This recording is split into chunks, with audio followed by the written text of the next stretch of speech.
দাঁড়িয়েছি আমাদের মা এবং জন্মভূমি একই সমান, আমাদের মা যেমন আমাদের পুত্র, এই জন্মভূমি পুত্র আমাদের একই ভূমিকে নিয়ে কাউকে আমরা ঝিলিমিলি খেলতে দেব না। এই ঐক্যবদ্ধ গণতন্ত্র, সমতা, সাম্য, মৌলিক অধিকারের দাবিতে আমরা যখন সংঘবদ্ধ হয়েছি, যে জাতি জাতীয় পতাকা উত্তোলন করে, জাতীয় সঙ্গীত গেয়ে, সাম্যের কথা বলে, যে কোনো কর্মসূচি শুরু করে, সেই জাতিকে আজকে অতিশয় দুর্ভাগ্যের বিষয় রাষ্ট্রদ্রোহের মামলায় আমাদেরকে আসামি করা হচ্ছে। অথচ যারা এই জাতীয় পতাকায় চাঁদা লাগিয়েছে, জাতীয় পতাকা ছুঁড়ে ফেলেছে, জাতীয় পতাকা পদদলিত করেছে, জাতীয় পতাকা আর জাতীয় সঙ্গীত পরিবর্তন করতে চেয়েছে, এই সরকার প্রশাসন তাদের বিরুদ্ধে একটি পদক্ষেপ গ্রহণ করেনি।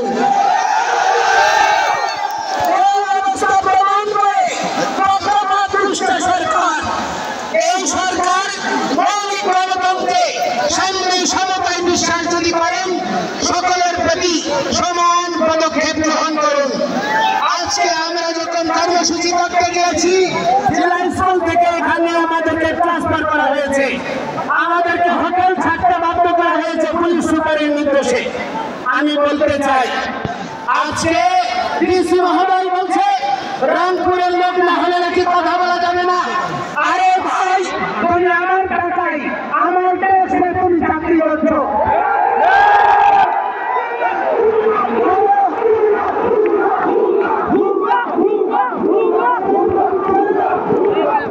গণতন্ত্রের সামনের এই বাংলাদেশে প্রজাতন্ত্রের কোন কর্মচারী প্রজাতন্ত্রের প্রতিটি নাগরিককে ন্যায্য সম্মান প্রদর্শন করবে।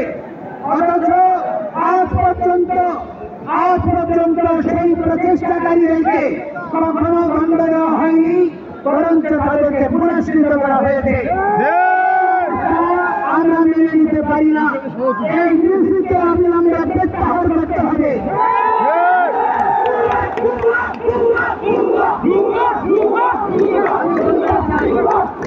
আমি এই বৃহত্তর রংপুরের সেনাবাহিনীকে আমি কৃতজ্ঞতা জানাই, ধন্যবাদ জানাই।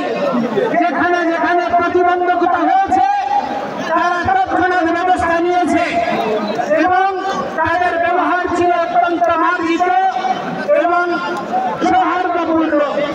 অথচ আমরা সেনাবাহিনীর কাছে দাবি করব, সেনাবাহিনী বা প্রশাসনের যে একটি ক্ষুদ্র অংশ চট্টগ্রামে হাজারীবাগের ঘটনায় অনেক নিরীহ হিন্দুদেরকে নির্যাতন নিপীড়ন করেছে, বিচার বিভাগীয় তদন্তের দ্বারা তাদের শাস্তি নিশ্চিত করে, যারা প্রকৃত অপরাধী তাদেরকে চিহ্নিত করে সেই সমস্ত ব্যবস্থার স্থায়ী নিরসন করা। আজকে এইখানে রংপুরে সমাবেশ হচ্ছে, এখানেও সাবোটেজ তৈরি করে হিন্দুদেরকে আক্রান্ত করার প্রচেষ্টা হতে পারে। আপনারা সকলে সাবধান থাকবেন। আমি আপনাদেরকে বলতে চাই, আমরা কোন প্রহসন মেনে নেব না। আমাদেরকে জেলে নেবেন, 3 কোটি হিন্দু জেলে যাওয়ার জন্য প্রস্তুত আছে। জেলখানা তৈরি করুন, কত বড় জেলখানা হতে পারে যে এই জেলখানায় 3 কোটি জনসাধারণকে ধারণ করবেন। আমরা আর ভয় পাই না। নিপীড়ন নির্যাতন বহু বছর ধরে সহ্য করেছি, আর সহ্য করতে পারবো না। আমি আপনাদেরকে বলছি, আমরা কোন সরকারের বিপক্ষে নই, আমরা কোন সরকারের বা রাজনৈতিক দলের পক্ষেও নই।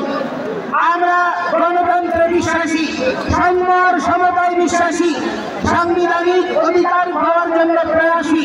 আমাদের এই মৌলিক দাবিকে ভিন্নতাতে প্রবাহিত করার প্রচেষ্টা করবেন না। আজকে মাননীয় প্রধান উপদেষ্টা বলেছেন, আমরা হচ্ছি বাংলাদেশি, আমরা সংখ্যালঘু নই। যদি আমরা বাংলাদেশি হই, 15,000 কোটি টাকার বরাদ্দ যে ধর্ম মন্ত্রণালয়ে, সেখানে কি করে 200 কোটি টাকার বরাদ্দ হতে পারে 3টা ধর্মাবলম্বীর জন্য? সেখানে কি সমতা প্রদর্শিত হয়েছে? আজকে আমি অনুরোধ করছি, আমাদের এই সম্মিলিত জাগরণী জোট থেকে আমি একটা ইমেল অ্যাকাউন্ট ঘোষণা করব।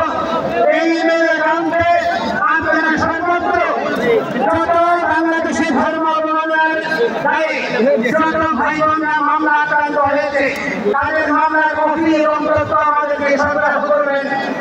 আমরা বলতে চাই আপনি দেখুন যতক্ষণই ডাকাত শীর্ষ সন্ত্রাসী রাজনৈতিক দুর্বৃত্ত হত্যাকারী সকলেই বেরিয়ে গেছে।